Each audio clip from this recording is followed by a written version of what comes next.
आज स्कूल के प्रोफेसर मनमोहन बाबू घर में बैठे हुए दोस्तों के साथ मनोरंजन कर रहे थे। ठीक उसी वक्त योगेश बाबू कमरे में घुसे। योगेश बाबू उत्तम श्रेणी के चित्रकार थे। उन्होंने अभी थोड़े वक्त पूर्व ही स्कूल छोड़ा था। उन्हें देखकर एक आदमी ने कहा, योगेश बाबू, नरेंद्र क्या कहता है, आपने सुना कुछ उसके बारे में? योगेश बाबू ने आराम कुर्सी पर बैठकर पहले तो एक लंबी सांस ली, उसके पश्चात बोले, क्या कहता है वह? नरेंद्र कहता है, उससे अच्छे कोटि का कोई भी चित्रकार इस समय नहीं है। सही है, अभी नया नया लड़का है ना। हम लोग तो जैसे आज तक घास छीलते रहे हैं। जो लड़का बातें कर रहा था उसने कहा, सिर्फ यही नहीं, नरेंद्र आपको भी सम्मान की नजर से नहीं देखता। योगेश बाबू ने उपेक्षित भाव से कहा, क्यों, मैंने कुछ गलती की है? वह कहता है, आप अपने आदर्श को ध्यान में रखते हुए चित्र नहीं बनाते। तो किस नजरिए से बनाता हूँ? केवल रुपयों के लिए। योगेश ने एक नेत्र बंद करके कहा, बेकार, ये सब बेकार की बातें हैं। फिर आवेश में कान के पास से अपने अस्त व्यस्त बालों को ठीक कर काफी देर तक खामोश बैठा रहा। चीन का जो सबसे बड़ा चित्रकार हुआ है, उसके बाल भी बहुत बड़े थे। यही वजह थी कि योगेश ने भी अपने स्वभाव के विपरीत सिर पर लंबे लंबे बाल रखे हुए थे। ये बाल उनके मुख पर बिल्कुल नहीं जचते थे, क्योंकि बचपन में एक बार चेचक के आक्रमण से उनके प्राण तो बच गए थे, मगर मुख बहुत कुरूप हो गया था। एक तो काला रंग, दूसरे चेचक के दाग। चेहरा देखकर अचानक यही जान पड़ता था मानो किसी ने बंदूक में छर्रे भरकर लिबलिबी दबा दी हो। कक्ष में जो लड़के बैठे थे, योगेश बाबू को क्रोध में देखकर उनके सामने ही मुंह बंद करके हंस रहे थे। सहसा वह हंसी योगेश बाबू ने भी देख ली। गुस्से के स्वर में बोले, तुम लोग क्यों हंस रहे हो? एक लड़के ने चाटुकारिता से जल्दी जल्दी कहा, नहीं महाशय जी, आपको क्रोध आए और हम लोग हंसे, भला कभी ऐसा हो सकता है? ओह, मैं समझ गया, अब अधिक चालाकी की जरूरत नहीं। क्या तुम लोग ये कहना चाहते हो कि अब तक तुम सब दांत निकालकर रो रहे थे? मैं ऐसा मूर्ख नहीं हूँ। ये कहकर उन्होंने आंखें मूंद ली। लड़कों ने किसी तरह हंसी रोककर कहा, चलिए यूं ही सही, हम हंसते ही थे और रोते भी क्यों? मगर हम नरेंद्र के पागलपन को सोचकर हंसते थे। वह देखो, मास्टर साहब के साथ नरेंद्र भी आ रहा है। मास्टर साहब के साथ साथ नरेंद्र भी कमरे में आ गया था। योगेश ने एक बार नरेंद्र की तरफ घूमती हुई नजर से देखकर मनमोहन बाबू से कहा, मेरे बारे में नरेंद्र क्या कहता है? मनमोहन बाबू जानते थे कि उन दोनों की लगती है। दो पाषाण जब परस्पर टकराते हैं तो आग पैदा हो ही जाती है। अतः वह बात को संभाल कर मुस्कुराते हुए बोले, योगेश बाबू, नरेंद्र क्या कहता है? मोहन बाबू ने पूछा, क्यों नरेंद्र? नरेंद्र अब तक मौन खड़ा था, अब किसी तरह आगे आकर बोला, हाँ कहता हूँ, मेरा यही मानना है। योगेश बाबू ने मुंह बनाकर कहा, बड़े आए राय देने वाले, छोटे मुंह बड़ी बात, अभी कल का छोकरा और इतनी बड़ी बड़ी बातें। मनमोहन बाबू ने कहा, योगेश बाबू, जाने दीजिए, नरेंद्र अभी छोटा है तथा बात भी छोटी सी है, इस पर झगड़ने की क्या जरूरत है? योगेश बाबू उसी प्रकार आवेश में बोले, बच्चा है, नरेंद्र बच्चा है, जिसके मुंह पर इतनी बड़ी बड़ी मूंछें हो, वो अगर बच्चा है तो बूढ़ा क्या होगा? एक विद्यार्थी ने कहा, महाशय, अभी कुछ समय पहले तो आपने उसको कल का छोकरा बताया था। योगेश बाबू का मुख क्रोध से लाल हो गया। बोले, कब कहा था? विद्यार्थी, अभी इससे कुछ समय पहले। योगेश बाबू, झूठ, बिल्कुल झूठ। जिसकी इतनी बड़ी बड़ी मूंछें हैं, मैं उसे छोकरा कहूँ, नामुमकिन है। क्या तुम लोग ये कहना चाहते हो कि मैं बिल्कुल मूर्ख हूँ? सब लड़के एक स्वर में बोले, नहीं महाशय, ऐसी बात हम भूलकर भी मुंह पर नहीं ला सकते। मनमोहन बाबू किसी तरह हंसी को रोककर बोले, चुप चुप, बात को घुमाओ नहीं। योगेश बाबू ने कहा, हाँ नरेंद्र, तुम ये कहते हो कि बंग प्रेत में तुम्हारे जैसा कोई चित्रकार नहीं है। नरेंद्र ने कहा, आपको किसने कहा? योगेश बाबू, तुम्हारे दोस्तों ने मुझसे कहा था। मैं यह नहीं कहता कि तुम बेकार चित्रकार हो, तब भी इतना जरूर कहूंगा कि मेरी भांति हृदय रक्त पीकर बंगाल में कोई चित्र नहीं बनाता। नरेंद्र ने आवेशमय स्वर में कहा, तुम्हारा ख्याल गलत है। मनमोहन बाबू ने इस नाराजगी वाली बातचीत को बंद करने के प्रति कहा, नरेंद्र, इस बार प्रदर्शनी के लिए तुम चित्र बनाओगे ना? नरेंद्र ने कहा, इरादा तो है। मनमोहन बाबू, मैं देखूंगा तुम्हारा चित्र कैसा रहता है। नरेंद्र ने श्रद्धाभाव से मनमोहन बाबू की पग धूली लेकर कहा, जिसके गुरु आप हैं, उसे क्या परेशानी, देखना सबसे अच्छा चित्र रहेगा। योगेश बाबू ने कहा, राम से पहले रामायण, पहले चित्र बनाओ फिर कहना। नरेंद्र ने मुंह फेरकर योगेश बाबू की तरफ देखा, पर कहा कुछ भी नहीं, मगर खामोशी और उपेक्षा ने बातों से कहीं अधिक योगेश के मन को आहत किया। मनमोहन बाबू ने कहा, योगेश बाबू, चाहे आप कुछ भी कहें, परंतु नरेंद्र को अपनी आत्मिक शक्ति पर बहुत बड़ा यकीन है। मैं पक्के यकीन से कह सकता हूं कि यह भविष्य में एक बड़ा चित्रकार होगा। नरेंद्र धीरे धीरे कक्ष से बाहर चला गया। एक विद्यार्थी ने कहा, प्रोफेसर साहब, नरेंद्र में किसी हद तक विक्षिप्तता की झलक दिखाई देती है। मनमोहन बाबू ने कहा, हाँ, मैं जानता हूँ। जो इंसान अपने भाव अच्छी तरह से प्रकट करने में सफल हो जाता है, उसे सर्वसाधारण किसी हद तक विक्षिप्त समझते हैं। चित्र में एक विशेष तरह का आकर्षण तथा मोहकता उत्पन्न करने की उसमें असाधारण योग्यता है। तुम्हें पता है नरेंद्र ने एक बार क्या किया था? मैंने देखा कि नरेंद्र के बाएं हाथ की उंगली से खून का फव्वारा छूट रहा है और वह बिना किसी दर्द के बैठा चित्र बना रहा है। मैं तो देखकर आश्चर्यचकित रह गया। मेरे मालूम करने पर उसने जवाब दिया कि उंगली काटकर देखी कि खून का असली रंग क्या है। अजीब इंसान है। तुम लोग इसे विक्षिप्तता कह सकते हो, मगर इसी विक्षिप्तता के कारण तो वह एक दिन अमर कलाकार कहलाएगा। योगेश बाबू आंख मूंद कर सोचने लगे। जैसे गुरु वैसे चेले, दोनों के दोनों बेवकूफ हैं। नरेंद्र सोचते सोचते घर की तरफ चला। मार्ग में भीड़ भाड़ थी, कितनी ही गाड़ियां चली जा रही थीं, मगर इन बातों की ओर उसका ध्यान नहीं था। उसे क्या फिक्र थी? संभवतः इसका भी उसे पता न था। फिर वह नरेंद्र कुछ महीनों के अंदर ही बहुत बड़ा चित्रकार हो गया। बहुत कम समय में ही वह इतना मशहूर तथा सर्वप्रिय हो गया था कि उसके ईर्ष्यालु मित्रों को अच्छा न लगा। इन्हीं ईर्ष्यालु मित्रों में योगेश बाबू भी थे। नरेंद्र में एक खास योग्यता और उसकी तुलिका में एक असाधारण शक्ति है। योगेश बाबू इसे दिल ही दिल में खूब समझते थे, लेकिन ऊपर से उसे मानने के प्रति तैयार न थे। इस थोड़े वक्त में ही इतनी प्रसिद्धि हासिल करने का एक खास कारण ये भी था कि नरेंद्र जिस चित्र को भी बनाता था, अपनी सारी काबिलियत उसमें लगा देता था। उसकी नजर सिर्फ चित्र पर रहती थी, पैसे की ओर भूलकर भी उसका ध्यान नहीं जाता था। उसके मन की महत्वाकांक्षा थी कि चित्र बहुत ही सुंदर हो, उसमें अपने धन की खास विलक्षणता हो। मूल्य चाहे कम मिले या अधिक, वह अपने विचार और भावनाओं की मधुर रूपरेखाएं अपने चित्र में देखता था। जिस वक्त चित्र चित्रित करने बैठता तो चारों तरफ फैली हुई असीम प्रकृति और उसकी सारी रूपरेखाएं हृदय पट से गुंफित कर देता। इतना ही नहीं, वह अपने वजूद से भी विस्मृत हो जाता। वह उस वक्त पागलों की भांति दिखाई पड़ता और अपने प्राण तक न्योछावर कर देने से भी संभवतः उसको कोई हिचक न होती। ये हालत उस वक्त की एकाग्रता की होती। हकीकत में इसी कारण उसे यह सम्मान प्राप्त हुआ। उसके स्वभाव में सादगी थी, वह तो बात सादगी से कहता, लोग उसे अभिमान तथा प्रदर्शनी से लदी हुई समझते। उसके सामने कोई कुछ न कहता, मगर पीठ पीछे लोग उसकी बुराई करने से न चूकते। सबके सब नरेंद्र को संज्ञाहीन सा पाते। वह किसी बात को कान लगाकर न सुनता, कोई पूछता कुछ तथा जवाब देता और ही वह हमेशा ऐसा मालूम होता जैसे अभी अभी स्वप्न देख रहा था और किसी ने सहसा उसे जगा दिया। उसने विवाह किया और एक लड़का भी उत्पन्न हुआ। पत्नी बहुत सुंदर थी, मगर नरेंद्र को गृहस्थ जीवन में किसी तरह का आकर्षण न था। तब भी उसका हृदय प्रेम का विशाल सागर था। वह हर समय इसी धुन में रहता था कि चित्रकला में प्रसिद्धि हासिल करे। यही कारण था कि लोग उसे पागल समझते थे। किसी हल्की चीज को यदि पानी में जबरदस्ती डुबो दो तो वह किसी तरह भी न डूबेगी, वरन ऊपर तैरती रहेगी। ठीक यही दशा उन लोगों की होती है जो अपनी धुन के पक्के होते हैं। वे दुनियादारी के दुख सुख में किसी तरह डूबना नहीं जानते।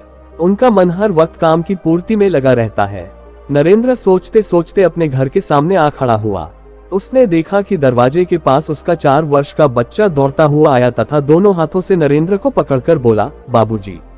क्या बात है बेटे? बच्चे ने पिता का हाथ पकड़ लिया तथा खींचते हुए कहा, बाबूजी, देखो हमने एक मेंढक मारा है जो लंगड़ा हो गया है। नरेंद्र ने कहा, वह घर नहीं जा सकता, लंगड़ा हो गया है, कैसे जाएगा? चलो उसे गोद में उठाकर नरेंद्र को याद आया कि इस नरेंद्र ने बच्चे को गोद में उठा लिया और एक चित्र भी घर में ले गया। कक्ष की दीवार पर उसके हाथ के कितने ही चित्र लगे हुए थे। कहीं प्राकृतिक मंजर, कहीं मानव के शरीर की रूपरेखा, कहीं सोने की तरह सरसों के खेत की हरियाली, जंगली मनमोहक दृश्यावली तथा कहीं वे रास्ते जो छाया वाले वृक्षों के नीचे से टेढ़े तिरछे होकर नदी के पास जा मिलते थे। ऐसे कितने ही दृश्य थे। दूसरी तरफ अनेकों पक्षियों के चित्र थे।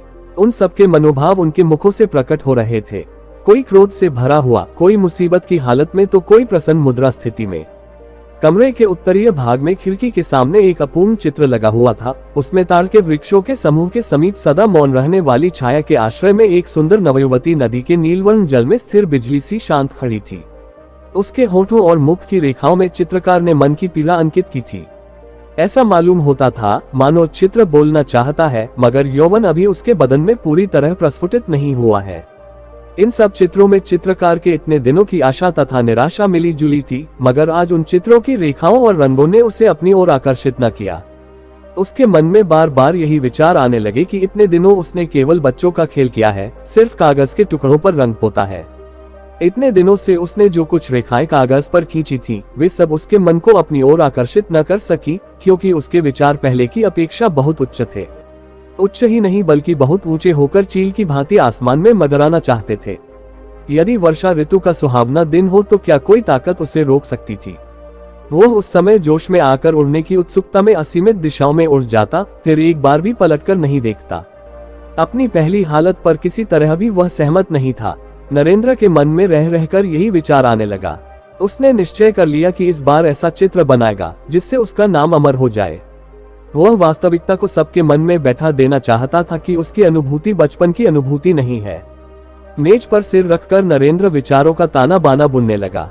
वह क्या बनाएगा, किस विषय पर बनाएगा। मन पर आघात होने से साधारण असर पड़ता है। भावनाओं के कितने ही पूर्ण और अपूर्ण चित्र उसकी निगाहों के सामने से सिनेमा चित्र की तरह चले गए, लेकिन किसी ने भी दम भर के प्रति उसके ध्यान को अपनी ओर आकर्षित न किया। सोचते सोचते शाम अंधियारे में शंख की मधुर ध्वनि ने उसको मस्त कर देने वाला गाना सुनाया। इस स्वर लहरी से नरेंद्र चौंक कर उठ खड़ा हुआ। तत्पश्चात उसी अंधकार में वह चिंतन मुद्रा में कमरे के अंदर पागलों की तरह टहलने लगा, लेकिन सब बेकार। महान प्रयत्न करने के बाद भी कोई विचार न सूझा। रात बहुत हो चुकी थी। अमावस्या की अंधेरी में आसमान परलोक की भांति धुंधला प्रतीत होता था। नरेंद्र कुछ खोया खोया सा पागलों की भांति उसी तरफ ताकता रहा। बाहर से रसोइये ने द्वार खटखटा कर कहा, बाबूजी। चौंककर नरेंद्र ने पूछा, कौन? बाबूजी, भोजन तैयार है, चलिए। झुंझलाते हुए नरेंद्र ने कटु स्वर में कहा, मुझे परेशान न करो, जाओ, मैं इस वक्त न खाऊंगा। कुछ थोड़ा सा, मैं कहता हूँ, बिल्कुल नहीं। और निराश हृदय रसोया भारी कदमों से वापस लौट गया तथा नरेंद्र ने अपने को चिंतन सागर में डुबो दिया। संसार में जिसको प्रसिद्धि हासिल करने की लगन लग गई हो, फिर उसको चैन कहाँ। पूरा एक सप्ताह बीत गया। इस सप्ताह में नरेंद्र ने अपने घर से बाहर कदम न निकाला। घर में बैठा सोचता रहता, किसी न किसी मंत्र से तो पूजा की देवी अपनी कला दिखाएगी ही। इससे पूर्व किसी चित्र के लिए उसे विचार प्राप्ति में देर न लगती थी, परंतु इस बार किसी तरह भी उसे कोई बात न सूझी। ज्यों ज्यों दिन व्यतीत होते जाते थे, वह निराश होता जाता था। केवल यही क्यों, कई बार तो उसने गुस्से में आकर सिर के बाल नोच लिए। वह अपने आप को गालियां देता, पृथ्वी पर पेट के बल पड़कर। बच्चों की तरह रोया भी, परंतु सब बेकार। प्रातःकाल नरेंद्र मौन बैठा था कि मनमोहन बाबू के द्वारपाल ने आकर उसे एक पत्र दिया। उसने उसे खोलकर देखा। प्रोफेसर साहब ने उसमें लिखा था, प्रिय नरेंद्र, प्रदर्शनी होने में अब अधिक दिन बाकी नहीं है। एक सप्ताह के अंदर यदि चित्र न आया तो ठीक नहीं। लिखना, तुम्हारी क्या तरक्की हुई है और तुम्हारा चित्र कितना बन गया है। योगेश बाबू ने चित्र चित्रित कर दिया है। मैंने देखा है, सुंदर है, परंतु मुझे तुमसे और भी अच्छे चित्र की आशा है। तुमसे अधिक प्रिय मुझे और कोई नहीं। आशीर्वाद देता हूँ, तुम अपने गुरु की प्रतिष्ठा रख सकोगे। इसका ध्यान रखना। इस प्रदर्शनी में यदि तुम्हारा चित्र अच्छा रहा तो तुम्हारी ख्याति में कोई बाधा न रहेगी। तुम्हारी मेहनत सफल हो, यही मेरी दुआ है। पत्र पढ़कर नरेंद्र और भी बेचैन हुआ। केवल एक सप्ताह शेष है और अभी तक उसके मस्तिष्क में चित्र के विषय में कोई विचार नहीं आया। खेद है, अब वह क्या करेगा। उसे अपने आत्मबल पर बहुत यकीन था, पर इस समय यह विश्वास भी जाता रहा, क्या इसी तुच्छ शक्ति पर वह 10 व्यक्तियों में सिर उठाए फिरता रहा है। उसने सोचा था, अमर कलाकार बन जाऊंगा, परंतु वही मेरी बुरी किस्मत। अपनी अयोग्यता पर नरेंद्र की आंखों में आंसू भर आए। रोगी की रात जैसे आंखों में निकल जाती है, उसकी वह रात वैसे ही खत्म हुई। नरेंद्र को इसका तनिक भी पता न हुआ। उधर वह कई दिनों से चित्रशाला ही में सोया था। एक दिन उसकी पत्नी दौड़ी दौड़ी आई और पत्नी लीला हांफते हुए बोली, इस प्रकार खड़े न रहो, बच्चा बिल्कुल बेहोश पड़ा है। बहुत ही अनमने मन से नरेंद्र शयन कक्ष में घुसा। बच्चा बिस्तर से लगा पड़ा था। पलंग के चारों ओर उस भयानक रोग हैजा के चिन्ह दृष्टिगोचर हो रहे थे। लाल रंग 2 घड़ी में ही पीला हो गया था। अचानक देखने से यही ज्ञात होता था जैसे बच्चा जिंदा नहीं है। केवल उसके वक्ष के समीप कोई वस्तु धक धक कर रही थी और इस क्रिया से ही जीवन के कुछ चिन्ह दृष्टिगोचर होते थे। वह बच्चे के सिरहाने सिर झुकाकर खड़ा हो गया। लीला ने कहा, इस तरह खड़े न रहो, जाओ डॉक्टर को बुला लाओ। माँ की आवाज सुनकर बच्चे ने आंखें खोली और भर्राई हुई आवाज में बोला, माँ, ओ माँ, मेरा लाल, मेरी पूंजी, क्या कह रहा है। कहते कहते लीला ने दोनों हाथों से बच्चे को अपनी गोद से चिपका लिया। माँ के वक्ष पर सिर रखकर बच्चा फिर पड़ा रहा। नरेंद्र के नेत्र सजल हो गए। वह बच्चे की ओर देखता रहा। लीला ने देखते हुए प्रश्नवाचक स्वर में कहा, अभी तक डॉक्टर को बुलाने नहीं गए। नरेंद्र ने दबी आवाज में कहा, ए डॉक्टर। पति की आवाज का अस्वाभाविक स्वर सुनकर लीला ने आश्चर्य में होते हुए कहा, क्या? कुछ नहीं, जाओ डॉक्टर को बुला लाओ। अभी जाता हूँ। नरेंद्र घर से बाहर निकला। कमरे का दरवाजा बंद हुआ। लीला ने आश्चर्यचकित होकर सुना कि उसके पति ने बाहर से दुवार की जंजीर नरेंद्र चित्रशाला में प्रविष्ट होकर एक कुर्सी पर बैठ गया। दोनों हाथों से मुंह ढांपकर वह सोचने लगा। उसकी दशा देखकर ऐसा लगता था कि वह किसी तीव्र आत्मिक पीड़ा से पीड़ित है। चारों तरफ गहरे सुनेपन का राज्य था। केवल दीवार पर लगी हुई घड़ी कभी न थकने वाली गति से टिक टिक कर रही थी और नरेंद्र के सीने के अंदर उसका हृदय मानो उत्तर देता हुआ कह रहा था, धक धक। संभवतः उसके भयंकर संकल्पों से परिचित होकर घड़ी और उसका हृदय परस्पर कानाफूसी कर रहे थे। सहसा नरेंद्र उठ खड़ा हुआ, संज्ञाहीन हालत में कहने लगा, क्या करूं? ऐसा आदर्श फिर न मिलेगा, परंतु वह तो मेरा पुत्र है। वह कहते कहते रुक गया, मौन होकर सोचने लगा। अचानक मकान के अंदर से सनसनाते हुए बाण की भांति हाय की हृदयवेधक आवाज उसके कानों में पहुंची। मेरे लाल, तू कहाँ गया? जिस प्रकार चिल्ला टूट जाने से कमान सीधी हो जाती है, फिक्र और बेचैनी से नरेंद्र ठीक उसी तरह सीधा खड़ा हो गया। उसके मुख पर लाली का चिन्ह तक न था। फिर कान लगाकर उसने आवाज सुनी। वह समझ गया कि बच्चा चल बसा। मन ही मन बोला, भगवान, तुम ही गवाह हो, मेरी कोई गलती नहीं। इसके बाद वह अपने सिर के बालों को मुठा में लेकर सोचने लगा। जैसे कुछ समय पश्चात ही मनुष्य निद्रा से चौंक कर उठता है, उसी प्रकार चौंक कर जल्दी जल्दी मेज पर से कागज, तुलिका और रंग आदि लेकर वह कमरे से बाहर निकल आया। शयन कक्ष के सामने एक खिड़की के करीब वह हचकचाकर खड़ा हो गया। कुछ सुनाई देता है क्या? नहीं, सब खामोश है। उस खिड़की से कमरे का आंतरिक भाग दिखाई पड़ रहा था। झांककर आशंका में थर थर कांपते हुए उसने देखा तो उसके सारे शरीर में कांटे से चुभ गए। बिस्तर उलट पुलट हो रहा था। पुत्र से खाली गोद किए माँ वहीं पड़ी तड़प रही थी और इसके अलावा माँ कमरे में पृथ्वी पर लौटते हुए बच्चे के मृत शरीर को दोनों हाथों से वक्षस्थल के साथ चिपकाए, बाल बिखेरे, नेत्र विस्फारित किए बच्चे के निर्जीव होठों को बार बार चूम रही थी। नरेंद्र की दोनों आंखों में किसी ने 2 सलाखें घुसा दी हो। उसने होंठ चबाकर कठिनता से स्वयं को संभाला और इसके साथ ही कागज पर पहली रेखा खींची। उसके सामने कमरे के अंदर वही भयानक दृश्य उपस्थित था। संभवतः संसार के किसी अन्य चित्रकार ने ऐसा दृश्य सम्मुख रखकर तुलिका न उठाई होगी। देखने में नरेंद्र के शरीर में कोई गति न थी, परंतु उसके हृदय में कितनी तड़प थी उसे कौन समझ सकता है। वह तो पिता था। नरेंद्र जल्दी जल्दी चित्र बनाने लगा।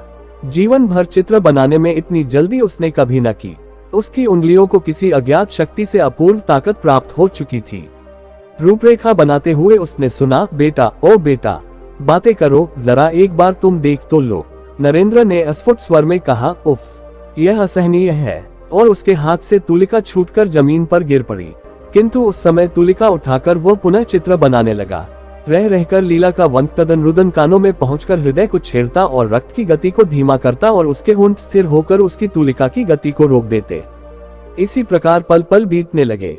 मुख्य द्वार के अंदर आने के लिए नौकरों ने शोर मचाना आरंभ कर दिया था, परंतु नरेंद्र मानो इस समय विश्व और विश्वव्यापी शोरगुल से बहरा हो चुका था। वह कुछ भी न सुन रहा था। इस समय वह एक बार कमरे की ओर देखता और एक बार चित्र की ओर, बस रंग में तुलिका डुबोता और फिर कागज पर चला देता। वह पिता था, परंतु कमरे के अंदर पत्नी के हृदय से लिपटे हुए मरे बच्चे की याद भी वह धीरे धीरे भूलता जा रहा था। अचानक लीला ने उसे देख लिया। दौड़ती हुई खिड़की के पास आकर दुखित स्वर में बोली, क्या डॉक्टर को बुलाया? जरा एक बार आकर देख तो लेते कि मेरा लाल जीवित है या नहीं। यह क्या चित्र बना रहे हो? चौंककर नरेंद्र ने लीला की तरफ देखा। वह लड़खड़ाकर गिर रही थी। बाहर से द्वार खटखटाने और बार बार चिल्लाने पर भी जब कपाट न खुले तो रसोइया और नौकर दोनों डर गए। वे अपना काम खत्म करके प्रायः संध्या समय घर चले जाते थे और प्रातःकाल काम करने आ जाते थे। रोजाना लीला नरेंद्र दोनों में से कोई न कोई दुआर खोल देता था। आज चिल्लाने और खटखटाने पर भी दुआर न खुला। इधर रह रहकर लीला की रोने की आवाज भी कानों में आ रही थी। उन लोगों ने मोहल्ले के कुछ आदमियों को बुलाया। आखिर में सबने सलाह करके द्वार तोड़ डाला। सब आश्चर्यचकित होकर मकान में घुसे। जीने से चढ़कर देखा कि दीवार का सहारा लिए दोनों हाथ जंघाओं पर रखे नरेंद्र सिर झुकाए बैठा है। उनके पैरों की आहट से नरेंद्र ने चौंककर मुंह उठाया। उसकी आंखें खून की तरह लाल थीं। थोड़ी देर पश्चात वह ठहाका मारकर हंसने लगा और सामने लगे चित्र की ओर उंगली दिखाकर बोल उठा, डॉक्टर डॉक्टर, मैं अमर हो गया। दिन बीतते गए, प्रदर्शनी आरंभ हो गई। प्रदर्शनी में देखने की कितनी चीजें थीं, परंतु दर्शक एक ही चित्र पर झुक पड़ते थे। चित्र छोटा था और अधूरा भी। उसका नाम था अंतिम प्यार। चित्र में चित्रित किया हुआ था, एक माँ बच्चे का मृत शरीर हृदय से लगाए अपने दिल के टुकड़े के चंदा से मुंह को बार बार चूम रही है। शोक और चिंता में डूबी हुई माँ के मुख, नेत्र और शरीर में चित्रकार की तुलिका ने ऐसा सूक्ष्म और दर्दनाक चित्र चित्रित किया कि जो देखता उसी की आंखों से आंसू निकल पड़ते। चित्र की रेखाओं में इतनी ज्यादा सूक्ष्मता से दर्द भरा जा सकता है, ये बात इससे पहले किसी के ध्यान में न आई थी। इस दर्शक समूह में कितने ही चित्रकार थे। उनमें से एक ने कहा, देखिए योगेश बाबू, आप क्या कहते हैं। योगेश बाबू उस समय मौन धारण किए चित्र की ओर देख रहे थे। सहसा प्रश्न सुनकर एक आंख बंद करके बोले, यदि मुझे पहले मालूम होता तो मैं नरेंद्र को अपना उस्ताद बनाता। दर्शकों ने धन्यवाद, साधुवाद और वाह वाह की झड़ी लगा दी, परंतु किसी को भी मालूम न हुआ कि उस सज्जन व्यक्ति की कीमत क्या है जिसने इस चित्र को बनाया है। किस प्रकार चित्रकार ने स्वयं को धूलि में मिलाकर खून से इस चित्र को रंगा है, उसकी यह हालत किसी को भी मालूम न हो सकी थी।